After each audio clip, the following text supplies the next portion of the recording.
మన India parents అందరికీ ఒక గుణపాఠం లాంటిది. ఒక 11 ఏళ్ల పాప వాళ్ళ అమ్మ తన దగ్గర మొబైల్ తీసుకుందని చెప్పి ఎవరు లేని సమయం చూసి ఉరేసుకుని చనిపోయింది. ఈ సంఘటన మధ్యప్రదేశ్లో జరిగింది.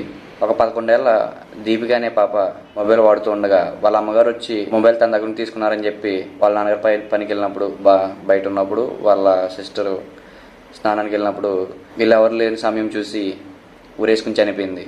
ఆ ఒక్క ఫోను 11 ఏళ్ల పాపకి చనిపోయే అంత ఇన్ఫ్లుయెన్స్ చేసేసింది ఆ మొబైల్. ఆ అమ్మాయి ఆ మొబైల్కి అంత అడిక్ట్ అయిపోయి ఉంటుంది. మన ఇండియన్ పేరెంటింగ్ ఎలా ఉంటుంది అంటే, చిన్నపిల్లలు ఏడుస్తున్నారంటే, బిలో 1 ఏజ్ పిల్లలు అయినా సరే ఏడుస్తున్నారంటే చాలు యూట్యూబ్లో కార్టూన్ పెట్టి వాళ్ళ చేతికి ఇచ్చేస్తారు. వాళ్ళ టైంకి ఇంకా ఏడకుండా వాళ్ళ కార్టూన్ చూస్తారు. వీళ్ళకి అది నచ్చుతుంది, ఏంటంటే పిల్లలు ఆడట్లేదు మనం ప్రశాంతంగా ఉండొచ్చు అని. కానీ ఆ పిల్లలు ఆ మొబైల్కి ఎంత అడిక్ట్ అయిపోతున్నారు అనేది ఎవ్వరు పట్టించుకోవట్లేదు. ఇది ఎంతవరకు కరెక్ట్ అంటారు? పిల్లలు మొబైల్కి ఎంత దూరంగా ఉంటే అంత మంచిది.